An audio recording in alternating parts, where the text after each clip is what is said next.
Nath, I had a big intro written for this bloke, but we spent about 5-10 minutes trying to get this call connected. So I'm just going to bring him straight in. Please welcome to the show, Jimmy Piven! Hello, mates.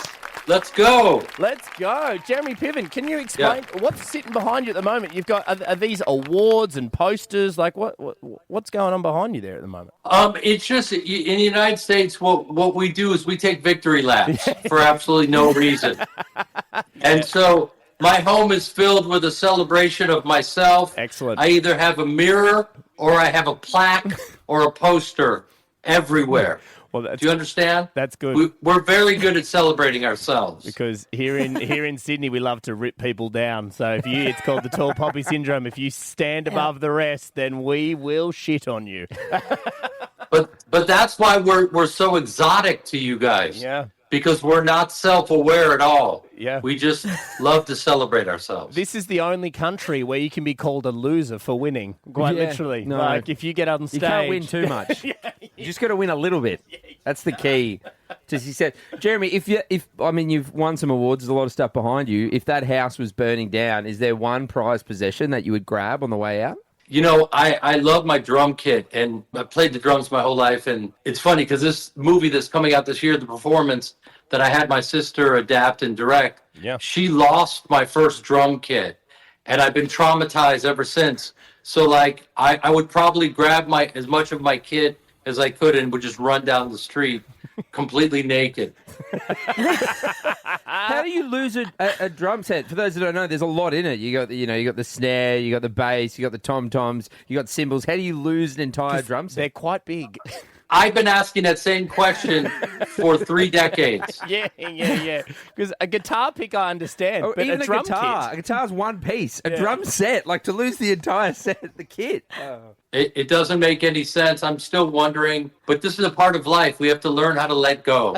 This is the type of TED Talk that you can expect when I get to Sydney. Well, speaking of coming back to Sydney, we're pumped that you are coming back. What's it like performing in front of an Australian crowd? I know you're doing New Zealand as well, but who cares about them? What about us? Tell us why you love performing in front of us. Well, I performed last time at the State Theatre in Sydney, and it's a beautiful theater. And, I had the Sushi Mango guys in the front row, and Volkanovsky, Volk was there. I'm not just name dropping. I'm just telling you, it was just like a lot of really supportive, amazing people that I just love making laugh. And it's very telling. I literally am moving to Austin, Texas. And one of the reasons is I can tell a lot about a town by how they receive humor. If they're comfortable, if they're self-conscious.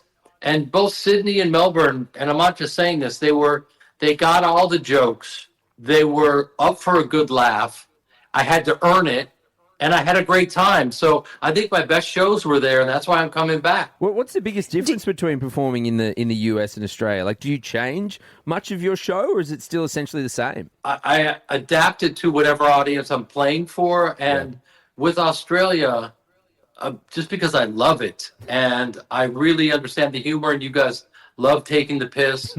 I really get to kind of juxtapose your culture with our culture, and it's a great jumping off place to really kind of connect all the dots with us. The guy that opens for me, Monty Franklin, he teaches all of us Americans how to speak Australian. Yeah. So there's a lot that is tailor-made for you guys. Monty Franklin is a good friend of ours, Jeremy, and last time we saw him, he bought us cigars. We're in a cigar room in Vegas about a month ago. Has Monty Franklin bought you a cigar? He has not. I have my own cigar that I've sent him. Oh, you actually have cigars? You've got your own brand of cigars, Jeremy. This is probably the one he gave you. Probably. He's offloaded a present. Yeah, he's cheap. He wouldn't have bought us one. He's just re-gifted. Were they J-Piv Robustos? Yes. Yeah. That's yours. This is my cigars that I gave him, and he re-gifted to you. Yeah. Monty Frank. I can't wait to text Monty. Hey, look, Jeremy, before we do let you go, we wanted to do something with you because obviously, we're big fans of Entourage. Em, I know you're very excited to have Jeremy on as well. Massive. The whole team here are big Ari Gold fans. So what we wanted to do is start a new game. It's called Do You Remember Your Own Lines? So how this is going to work is I'm going to play a scene. I'm going to play a scene from Entourage. It is season 3, episode 15.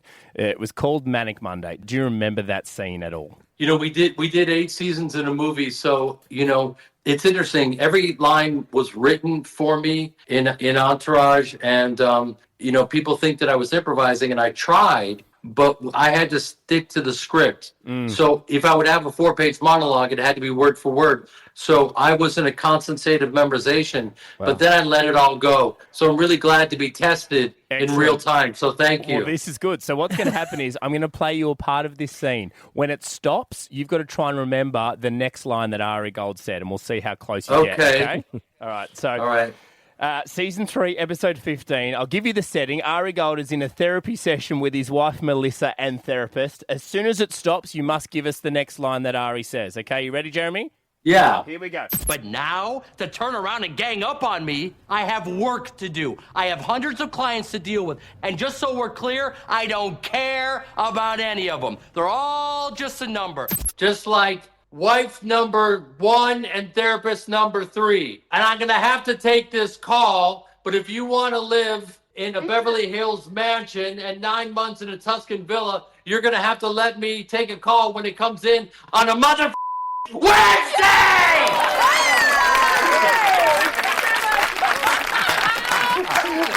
Wow. I am so impressed. By the way, I was just mixing a bunch of different monologues in just to do it. That was just like some sort of karaoke best of. Jeremy Piven, thank you very much. Tickets to Jeremy's brand new I'll see you guys soon. Mate, we can't What wait. theater am I playing?